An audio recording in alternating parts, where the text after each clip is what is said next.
Ji, relational model and normalization, ये fifth chapter की तरफ मैं मूव कर गया हूँ। वेरी इंपॉर्टेंट टॉपिक, इसमें हम जो कवर करेंगे, काफ़ी देर से हम डिस्कस करते आ रहे हैं नॉर्मलाइजेशन का टॉपिक, तो वो भी इसी के अंदर नॉर्मलाइजेशन हमारा टॉपिक आएगा। तो फोर्थ चैप्टर मैं स्किप कर गया हूँ, उसमें कुछ टॉपिक्स जो थे आसान टॉपिक हैं, लेकिन ये जो हम टॉपिक अब डिस्कस करेंगे ये हमारी आउटलाइन से हैं। HEC की आउटलाइन में ये टॉपिक इंक्लूड हैं और हमारे लिए ये इम्पोर्टेंट टॉपिक्स हैं, तो मैं ये कोशिश करूँगा कि सारी चीज़ें आपको कवर हो। तो अभी मैंने जैसे आपको बोला कि फ़िलहाल कोई कंफर्म नहीं है अभी कि आपका सेमेस्टर कब तक चल रहा है। तो कोई कंफर्म होता है तो फिर हमें थोड़ा सा श्योरिटी हो जाएगी।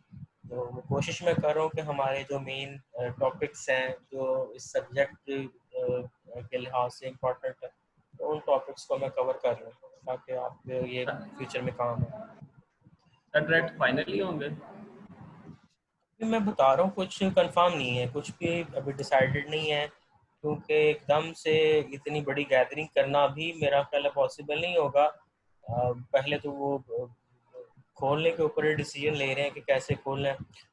खुल तो जाएगी यूनिवर्सिटी, लाइक आपको भी सुनने में जैसे न्यूज़ में आ रहा होगा कि यूनिवर्सिटीज़ जो हैं उन्होंने पहले खोलनी, छोटे जी बच्चों के सर। स्कूल जो है वो बाद में खुलेंगे, यूनिवर्सिटीज़ को उन्होंने स्टेप वाइज पहले खोलना है। तो यूनिवर्सिटी खोल के एकदम से इतनी ज़्यादा गैदरिंग करना मेरा ख्याल है मुश्किल है अभी इन हालात में, अभी क्योंकि क्लैरिटी नहीं है। केसेस अभी भी रिपोर्ट हो रहे हैं, कम हो रहे हैं नो डाउट, लेकिन कुछ कहा नहीं जा सकता कि आपके डायरेक्ट पेपर होंगे या किस वे में पेपर होंगे। पेपर भी अब वहाँ पे एक क्लासरूम में आपको जैसे पता है कि वो 40-50 बच्चे इकट्ठे एक हॉल में बिठाना, तो उसमें फिर सबके लिए सिक्योरिटी रिस्क है। तो अभी वो कुछ क्लियर नहीं चीज़ें, तो जैसे को क्लियर होगा वो आपके सामने भी आ जाएगा, न्यूज़ जो है वो आप तक भी पहुँचती हैं। तो अभी फ़िलहाल हम वेट ही करते हैं कि क्या डिसीजन आता है, तो जैसे डिसीजन आएगा इंशाल्लाह फिर उसके साथ चलना पड़ेगा। ठीक है सर। ठीक है, तो नॉर्मलाइजेशन का मैं टॉपिक डिस्कस करूंगा इस चैप्टर के अंदर। Very important, normalization is the process of removing anomalies from the data. तो उससे पहले हमारे पास कुछ इंपॉर्टेंट यहाँ पे टर्म्स हैं, कुछ इंफॉर्मेशन है जो फिफ्थ चैप्टर के अंदर हम डिस्कस करेंगे। कुछ चीज़ें हम ऑलरेडी कवर अप कर चुके हैं already relational database management system के अंदर। ये अगेन हमारे पास टर्म आ रही है relational model key. We are well familiar with the relational database model that was proposed by the Dr. E.F. Ford in 1970. उसने यहाँ पे लिखा भी हुआ है कि रिसर्च पेपर पब्लिश किया था 1970 के अंदर, जिसमें 12 रूल्स उसने डिफाइन किए थे। तो कोई भी DBMS जो इन 12 रूल्स को सेटिस्फाई करता है, that is known as a full RDBMS, Relational Database Management System।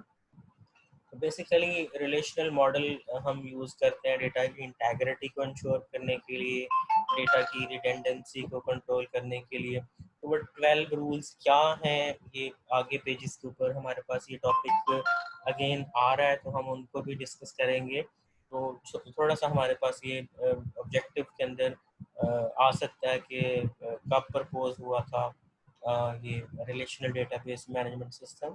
तो ये आप देख सकते हैं terms, your terminologies already we are familiar with the things: primary key, domain, relation, domain name, class, attribute and tuples। मेरा ख्याल है ये मुझे go through करने की जरूरत नहीं है, we are very familiar with these things: relation, tuple, attribute, domain, degree, cardinality। then advantages of relational database model, ये भी हमें पता है कि डेटा की integrity, data independence, structural independence. Then हमारे पास डेटा कंसिस्टेंसी, एक्यूरेसी और data retrieval sharing. We are all familiar with these things, repeated, ये काफ़ी दफ़ा हमारे पास रिपीट हो चुकी है। अब हम मूव करेंगे, एक जो छोटा सा टॉपिक है कीज़ का हमारे पास, very important. What are keys? तो डेटा की इंटेग्रिटी को इंश्योर करने के लिए हम अपने डेटा के अंदर अपनी टेबल के अंदर कुछ फील्ड्स को as a key attribute discuss करते हैं या डिक्लेयर करते हैं। सो दैट डेटा हमारा यूनिक हो। तो मैंने पहले भी आपसे डिस्कस किया था कि हम कोई भी टेबल रिलेशन जो हम यूज़ करते हैं, तो उस टेबल के अंदर दो तरह की हमारे पास फील्ड्स होती हैं, दो तरह के कॉलम होते हैं। एक को हम कहते हैं की एट्रीब्यूट और अदर को हम कहते हैं नॉन की एट्रीब्यूट। तो ये थोड़ा सा हमें क्लियर यहाँ पे कर लेना चाहिए। की एट्रीब्यूट्स कौन से होते हैं? वो फील्ड या वो कॉलम्स जिनको हम एज अ की यूज कर सकते हैं, दोज आर नोन एज की एट्रीब्यूट्स। और नॉन की एट्रीब्यूट्स कौन से होते हैं? दोज एट्रीब्यूट जो अदर देन की एट्रीब्यूट हमारे पास एग्जिस्ट करते हैं, हम उनको एज अ की यूज नहीं करते। तो कीज की हमारे पास बहुत सी टाइप्स हैं। की का फर्स्ट ऑफ ऑल आपको पता होना चाहिए कि की को हम क्यों यूज करते हैं।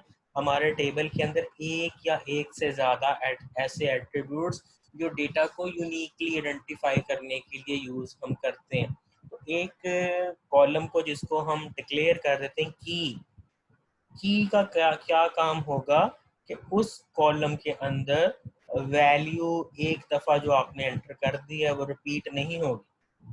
तो मीन्स कि हमारा जैसे रोल नंबर का एक हमने कॉलम बना लिया कि एक रोल नंबर के अगेंस्ट हम डेटा एंटर कर रहे हैं। एक दफ़ा हमने एक रोल नंबर एंटर कर दिया, लाइक एक रोल नंबर 123 है, उसका हमने कोई नेम लिखा, उसका father name, address, phone number, marks and this and that जो भी लिखा। जब हमने एक दफ़ा लिख दिया है तो हम उसी कॉलम के अंदर वो 123 का जो स्टूडेंट है उसको हम री एंटर नहीं कर सकते हैं, क्योंकि हमारा ये कॉलम की के तौर पर डिक्लेयर हो चुका है। तो ये हमें पता होना चाहिए what is the function of a की। तो डेटा को यूनिकली आइडेंटिफाई करने के लिए हम की को यूज करते हैं। तो इसका फायदा यही है कि हमारा डेटा रेपिटेशन नहीं होगी, डेटा की हमारे पास जो है वो रिलायबिलिटी आ जाएगी, डेटा जो है डुप्लीकेशन और डेटा की रिडंडेंसी को हम कंट्रोल कर सकते हैं। A key attribute is an attribute or a set of attributes that uniquely identifies a tuple in a relation. The key are defined in table to access or sequence the stored data. ये simple हमारे पास line है, आप पढ़ सकते हैं। तो super की हमारे पास क्या होती है? सुपर की हमारे पास एक या एक से ज्यादा कीज के कम्बिनेशन को कहते हैं। A super key is an attribute or a combination of attribute in a relation. अच्छा, अब यहाँ पे ये सुपर की या बाकी कीज की नीचे जो डेफिनेशन आ रही हैं थोड़ी सी ये मिलती जुलती हैं, तो आपने इनका कंपैरिजन खुद से नोट करना है कि मैं जो बोल रहा हूँ या यहाँ पे जो लिखा है कि सुपर की एक या एक से ज़्यादा। अब वैसे तो टेबल के अंदर हमारे पास एक एट्रीब्यूट काफ़ी है किसी चीज़ को यूनिकली आइडेंटिफाई करने के लिए, जैसे कि हमारे पास हमारा CNIC नंबर है या हमारे पास कोई भी रजिस्ट्रेशन नंबर, रोल नंबर है। लेकिन किसी चीज़ को अगर हम सुपर की कह रहे हैं तो वो हम एक या एक से ज़्यादा एट्रीब्यूट्स को अगर की के तौर पे यूज़ कर रहे हैं, हमारे पास रोल नंबर भी है, रजिस्ट्रेशन नंबर भी है, तो हम दोनों को अगर यूज़ करें तो दोनों को मिला के जो की बन रही है उसको कहा जाता है सुपर की, मीन्स वन और मोर। वैसे तो टेबल के अंदर हमारे पास प्राइमरी की एक एट्रीब्यूट को हम जिसको सेलेक्ट कर रहे हैं वो हमारे पास प्राइमरी की कहलाती है, लेकिन बाय डेफिनेशन सुपर की भी एक या एक से ज्यादा एट्रीब्यूट्स को अगर हम सेलेक्ट करें दैट इज सुपर की। अब ये तीनों चीजें जो हैं सुपर की, कैंडिडेट की और प्राइमरी की, तीनों एक ही चीज है। मीन्स कि आपका एक एट्रीब्यूट या एक से ज़्यादा जो है वो की बन सकता है। तो सुपर की एग्जांपल सिंपल ये है, एक या एक से ज़्यादा। देन हमारे पास कैंडिडेट की क्या होती है? a key that uses minimum attributes as a key value। अब मिनिमम हम कैसे कह रहे हैं कि कम से कम हम एट्रीब्यूट्स को यूज करें। सुपर की में क्या हो सकता है कि हम एक दो तीन चार जितने मर्जी एट्रीब्यूट, ऐसे हमें ज़रूरत नहीं पड़ती है डेटा के अंदर अपने इतनी ज़्यादा फील्ड्स को हम यूज़ करें एज अ की वैल्यू। लेकिन ये जस्ट डेफिनेशन की हद तक सुपर की एक से ज़्यादा एट्रीब्यूट्स को हम यूज़ कर सकते हैं। लेकिन कैंडिडेट की में क्या होता है, कम से कम जितनी आप एट्रीब्यूट्स को एज अ की यूज करेंगे, तो कम से कम क्या होगा, एक हो सकता है, दो हो सकते हैं। अब देखें ये अगेन लिखा हुआ है candidate key is a super की। सुपर की क्यों है कि एक एट्रीब्यूट भी आपका सुपर की ही है, दो हैं तो दो भी हैं, लेकिन कैंडिडेट की क्या कहता है कि कम से कम एट्रीब्यूट्स को आप यूज करें एज अ की, तो वो आपका बन जाता है कैंडिडेट की। कम से कम अब आपका एक भी हो सकता है, दो भी, तो वो एट द सेम टाइम एक या दो आपके सुपर की भी है, इसलिए इसको वो सुपर की भी कह रहा है। Candidate key is a super key that contains no extra attribute, means कि आप कम से कम एट्रीब्यूट्स को यूज करें। It consist of minimum possible attributes. तो लाइक ये बता रहा है सुपर की, लाइक सुपर की में क्या था, रजिस्ट्रेशन और नेम, ऊपर उसने एग्जांपल में दिया हुआ है यहाँ पे कि रजिस्ट्रेशन और नेम को उसने यूज, यहाँ पे ये रजिस्ट्रेशन नंबर था और ये नेम था, उसको उसने सुपर की बनाया। यहाँ पे कह रहा है रजिस्ट्रेशन नेम और name contains an extra field name. तो अगर आप नेम को खत्म करके अकेला रजिस्ट्रेशन नंबर ही एज अ की एट्रीब्यूट कर दें, तो दैट मीन्स कि आपने मिनिमम एट्रीब्यूट को की के तौर पे यूज किया, तो ये आपका कैंडिडेट की बन जाएगा। तो आपने कम से कम एट्रीब्यूट, अब ये कम से कम मिनिमम तो एक ही हो सकता है ना, तो अगर एक एट्रीब्यूट को ही आप की यूज कर रहे हैं तो दैट इज प्राइमरी की। नॉर्मली हम डेटा के अंदर एक एट्रीब्यूट को as a key attribute use करते हैं, तो दैट इज प्राइमरी की। तो ये तीनों तकरीबन एक जैसी चीजें बन जाती हैं, लेकिन थोड़ा सा इसमें टेक्निकली फर्क है कि सुपर की में एक से ज्यादा हो सकती हैं, कैंडिडेट में आप कोशिश करते हैं कम से कम एट्रीब्यूट्स को की यूज करें, और प्राइमरी की में किसी एक आप एट्रीब्यूट को यूज करेंगे। अब प्राइमरी की इज अ कैंडिडेट की। अब कैंडिडेट क्यों है, यहाँ पे आप गौर करें, कैंडिडेट की को वो सुपर की कह रहा है, प्राइमरी की को कह रहा है इज अ कैंडिडेट की। कैंडिडेट की क्यों है, क्योंकि इसमें कम से कम एट्रीब्यूट यूज होंगे, इसलिए इसको प्राइमरी की कहा जा रहा है। That is selected by the database designer to identify tuple unique in a relation. A relation may contains many candidate key. When the designer select one of them, अब हो सकता है हमारे टेबल के अंदर बहुत सी कीज अवेलेबल हों, जिनको हम, मैंने बोला जैसे कीज की एट्रीब्यूट्स हैं, हम roll number, registration number, CNIC, बहुत से हमारे पास कॉलम के अंदर, टेबल के अंदर कॉलम हो सकते हैं, लेकिन हम उनमें से किसी एक को एज आइडेंटिफायर यूज करते हैं, तो दैट इज आवर प्राइमरी की। तो it becomes a primary key, it means that there is only one candidate key, it will automatically selected as a primary। अगर एक डेटा में एक ही आपके पास कैंडिडेट की है तो उसको ही आप प्राइमरी की बना लो। तो कुछ प्रॉपर्टीज है प्राइमरी की की। A relation can have only one primary key। एक ही प्राइमरी की टेबल के अंदर अगर आपकी है तो उसको आप कहते हैं फर्स्ट कैरेक्टरिस्टिक्स इसकी property. A relation can have only one primary key. Each value in a primary key must be unique. तो definitely वो उसका मकसद ही वही है कि each value in a primary key attribute must be unique। तो वो unique होती है। Primary key cannot contain null value। null value किसको कहते हैं? जीरो। नहीं, zero is a value. Blank, जो आप खाली छोड़ देते हो, सम टाइम आपने देखा होगा कि कुछ जगहों के ऊपर जब आप डेटा एंटर करते हो तो उन फील्ड्स को आप ब्लैंक छोड़ सकते हो, those are known as null values. लेकिन प्राइमरी की एक आपको लाजमी कोई ना कोई वैल्यू देना होती है, तो प्राइमरी की ये प्रॉपर्टी है कि primary key can not contain null value, यहाँ पे आपको कोई ना कोई लाजमी वैल्यू देना है, तो ये इसकी प्रॉपर्टी। ठीक है, देन हमारे पास यहाँ पे इसने एग्जांपल भी दी है। अल्टरनेट की क्या होती है? मैंने आपको बोला है कि एक टेबल के अंदर आपके पास एक या एक से ज़्यादा की एट्रीब्यूट हो सकते हैं। अल्टरनेट की क्या है कि किसी एक एट्रीब्यूट को आपने as a key attribute use कर लिया है, लेकिन जो एट्रीब्यूट जिसको आपने एज अ की यूज़ नहीं किया है उसको हम कहते हैं अल्टरनेट की। कि आपने उसको प्राइमरी की यूज़ नहीं किया, बट वो आपके पास चॉइस थी, तो आपने उसको की यूज़ नहीं किया, तो दैट इज अल्टरनेट ऑप्शन, उसको हम कहते हैं अल्टरनेट की। इसी तरह कंपोजिट की। कंपोजिट की क्या होती है? Combination of two or more attributes.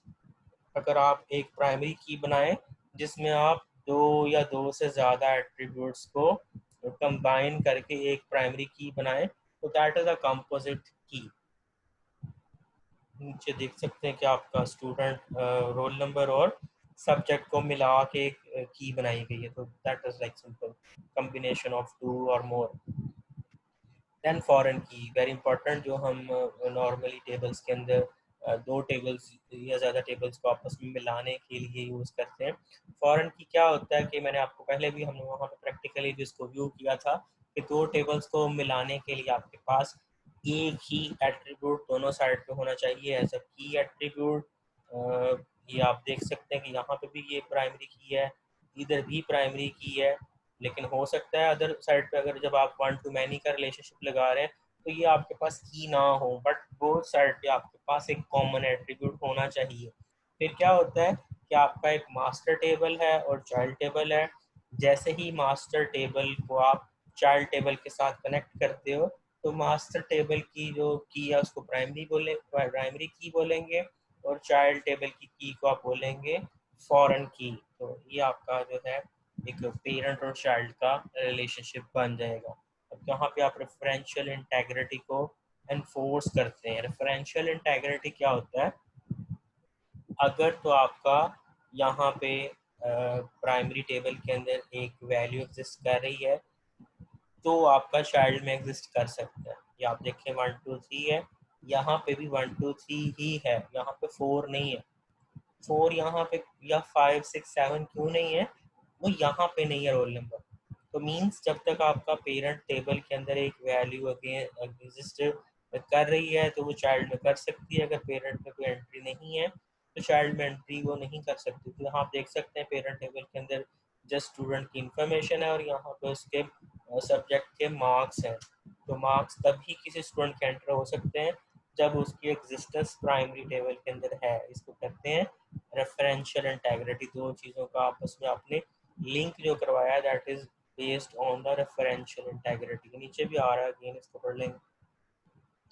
Then relational database management system के कंपोनेंट्स हैं। कंपोनेंट्स ऑलरेडी हमने डीबीएमएस के भी पढ़े थे, तो ये भी वही है। फाइल मैनेजर होता है, डेटाबेस मैनेजर है, क्यूरी प्रोसेसर है, डेटा डिक्शनरी है। क्यूरी प्रोसेसर मीन्स कि हम जो क्यूरी कोई भी पुट करते हैं, हमारी क्यूरी को अंडरस्टैंड किया जाता है। हम या तो डेटा मैनिपुलेशन की कमांड देते हैं एज अ क्यूरी या डेटा डेफिनेशन की, तो उसको हमारा क्यूरी प्रोसेसर अंडरस्टैंड करता है और हमें कोई भी रिजल्टेंट वैल्यू जो है वो रिट्रीव करवाई जाती है as a view. Data dictionary हम ऑलरेडी जानते हैं इज अ रेपोजिटरी जहाँ पे रूल्स एंड रेगुलेशन की इंफॉर्मेशन स्टोर की जाती है, डेटा की डिस्क्रिप्शन, इंटेग्रिटी, रूल्स, ये तमाम चीज़ें डेटा डिक्शनरी में आ जाती हैं। DML pre compiler, DDL pre compiler, तो हमारी कमांड्स को कंपाइल करना, डेटा मैनिपुलेशन की कमांड्स कौन सी होती हैं जिसमें हम डेटा को इंसर्ट करते हैं, डिलीट करते हैं, मॉडिफाई करते हैं, ये होती हैं कमांड्स हमारी मैनिपुलेशन के लिए। तो RDBMS का ये पार्ट होता है प्री कंपाइलर, जो हमारी कमांड्स को कंपाइल करता है, अंडरस्टैंड करता है। इसी तरह डेटा डेफिनेशन की कंपाइलिंग होती है।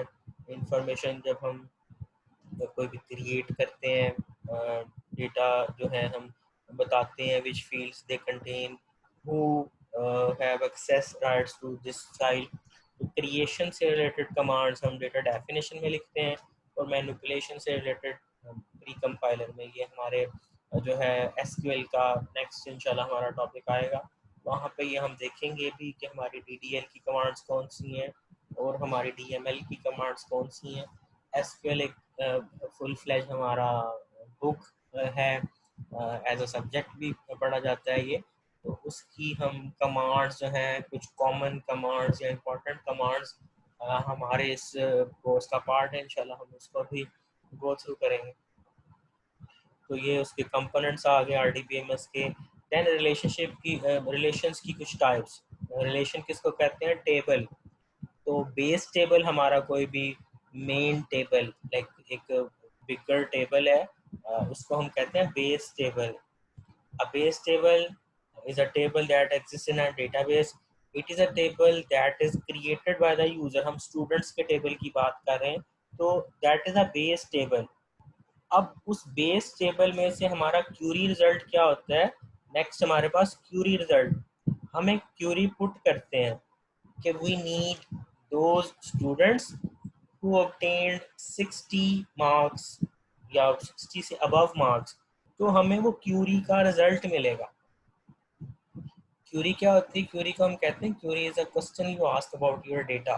तो बेस टेबल के ऊपर जब हम क्यूरी लगाते हैं कि we need to have those students who obtained more than 60 marks, तो हमें फिर वो क्यूरी का रिजल्ट मिलेगा। फिर आता है व्यू। व्यू हमारे पास होता है एक इंटरफेस, एक फ्रंट एंड जो एक स्पेसिफिक स्टूडेंट को या टीचर को शो हो रहा है। बैकएंड के ऊपर आपके पास बहुत से टेबल पड़े हुए हैं, लेकिन आपको जो इंफॉर्मेशन शो हो रही है that is separate in a separate view. तो व्यू आपके पास is a virtual table. Suppose a user want to view a few columns of the base table. अब आप देखेंगे हमारे पास बैकएंड के ऊपर बहुत कुछ पड़ा होता है, लेकिन हम उसमें से लिमिटेड इंफॉर्मेशन, हमारे पास हंड्रेड्स ऑफ स्टूडेंट्स का डेटा है बेस टेबल के अंदर, लेकिन उसमें से हमने लिमिटेड इंफॉर्मेशन लेनी है। लाइक हमें रजिस्ट्रेशन नंबर चाहिए या हमें नेम चाहिए, तो वो जो स्पेसिफिक इंफॉर्मेशन हमें सेपरेट से शो हो रही है that is known as view. तो view is a small part from the whole data. Base table के अंदर बहुत कुछ पड़ा होता है, तो हम अपनी मर्जी का डेटा जो है वो देख सकते हैं इन अ व्यू।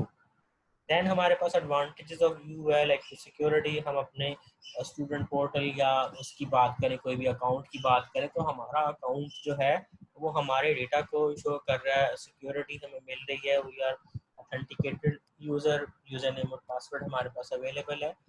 सिंपल क्यूरी से हम वो रिजल्ट जनरेट कर सकते हैं। a view can draw data from several different tables. Backend के ऊपर बहुत कुछ होता है, लेकिन हम अपनी मर्जी का डेटा एक सिंपल क्यूरी से रिट्रीव कर सकते हैं। सिंपल हमारे पास स्ट्रक्चर है। देन इंसुलेशन फ्रॉम चेंज, तो कोई भी चेंज हमारे पास बैकएंड के ऊपर, अगर हमने वो पढ़ा था डेटा इंडिपेंडेंस का टॉपिक भी, कि चेंजेस जो हैं उनका इफेक्ट हमारे व्यू के ऊपर नहीं होता है। That is the advantage. तो ये कुछ कॉमन हमारे पास तो हैं, प्रॉपर्टीज हैं। देन रिलेशन टेबल की प्रॉपर्टीज। टेबल हम ऑलरेडी जो डिस्कस कर रहे हैं बार बार। Atomic value in field. Field किसको कहते हैं? एक आपका जो बॉक्स हम ये ड्रॉ करते हैं, like this is a field. अब हर फील्ड के अंदर एक यूनिक वैल्यू आप एंटर करते हैं। आप रोल नंबर कहते हैं, तो रोल नंबर आप जब किसी स्टूडेंट का एंटर करते हैं that is unique atomic value, single value जिसको हम कह सकते हैं। इसी तरह हम उसका नेम एंटर करते हैं, मार्क्स एंटर करते हैं, उसका ग्रेड एंटर करते हैं, that is atomic single. Entries from the same domain. Domain क्या है? हमारे पास अगर ये एक रोल नंबर का कॉलम है, तो नीचे सारी रोज के अंदर जो इस कॉलम के अंदर वैल्यूज आएंगी वो इसी डोमेन से है। लाइक वो डोमेन आपने जो सेट कर दी है कि अगर तो आपके वो ग्रेड्स हैं तो ABCD ग्रेड होंगे। अगर आपने वो मार्क्स सेट कर दिए हैं तो मार्क्स आप खुद से बता देते हैं कि मार्क्स की रेंज जो है वो लाइक 0 से 60 तक मार्क्स होने चाहिए, तो एक डोमेन से आप देते हैं। Then unique tuple. Tuple unique कैसे होती हैं? जब हम प्राइमरी की को यूज करते हैं तो रोज रिपीट नहीं होती हैं, एक स्टूडेंट से रिलेटेड ही एक रो है। Then unique attribute name.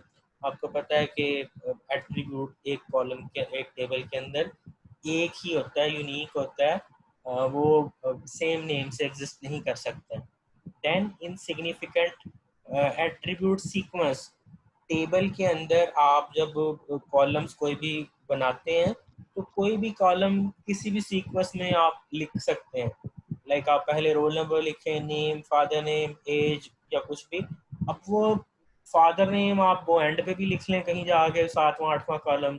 फिर आप एज उसकी को दूसरा कॉलम लिख लें, रोल नंबर आप 5वां कॉलम लिख लें। डेटा को जस्ट स्टोर होना चाहिए। हम अपनी सहूलत के लिए लिखते हैं कि पहले हम रोल नंबर सीक्वेंस में तरतीब में हम चीज़ें लिखते हैं ताकि हमें खुद से पढ़ने में आसानी हो। हम लिखते हैं कि roll number, name, father name, तो वो लाइक हमें आसानी हो कि हमारा वो फादर नेम साथ ही लिखा हुआ है। लेकिन हम फादर नेम को एंड पे भी लिख सकते हैं, तो that doesn't matter, data must be stored. इसी तरह हमारा रो का सीक्वेंस भी वो मैटर नहीं करता है, डेटा हमारे पास जस्ट स्टोर होना चाहिए। वो कहाँ पे स्टोर हो रहा है, वो पहली रो में हो रहा है, आखिरी में हो रहा है, डजेंट मैटर, डेटा को जस्ट स्टोर होना चाहिए। डेटा यूनिक होगा क्योंकि हमारे पास प्राइमरी की लगी हुई है, बट डेटा कहीं पे भी पड़ा हो दैट डजेंट मैटर। तो ये हमारे पास रिलेशन की प्रॉपर्टीज है। और ये हमारे पास नेक्स्ट आ जाते हैं EF code rules. Very important हमारे पास ये जो टॉपिक है, जो बार बार हमने, मेरा ख्याल है सेकंड चैप्टर से ही ये डॉक्टर EF कोड का जिक्र शुरू हो गया था कि ये कौन है, इसने क्या यहाँ पे कंट्रीब्यूशन की है। तो इस चैप्टर में हमने अभी डिस्कस किया है कि डॉक्टर EF कोड ने एक 1970 के अंदर पेपर पब्लिश किया था जिसके अंदर उसने 12 रूल्स डिफाइन किए थे, और उसने बताया था उसने कि ये रूल्स अगर कोई आपका DBMS सॉफ्टवेयर, जो भी हम टूल यूज़ करते हैं, तो अगर कोई वो सॉफ्टवेयर इन 12 रूल्स को सेटिस्फाई करता है तो that will be known as a perfect relational database management system. तो ये रूल्स क्या हैं, इनको हम one by one go through करते हैं। तो ये इन डिटेल थोड़ा सा है टॉपिक। तो मैं, अगर ये दोबारा डिस्कनेक्ट करके हम सेशन स्टार्ट करें, इसमें फिर हम अगले टॉपिक्स को भी कुछ कवर कर लेंगे। तो अगर मैंने ये अब स्टार्ट कर लिया तो सेशन यहाँ पे हमारा क्लोज हो जाएगा, फिर हमें दोबारा कनेक्ट करना पड़ेगा। तो ऐसा करते हैं कि मैं इस सेशन को डिस्कनेक्ट करता हूँ और फ़ौरन से फिर मैं अगला सेशन स्टार्ट करता हूँ, तो आप उसमें फिर दोबारा से कनेक्ट करें। ठीक है सर। ठीक है जी, चलें, थैंक यू सो मच, अल्लाह हाफ़िज़।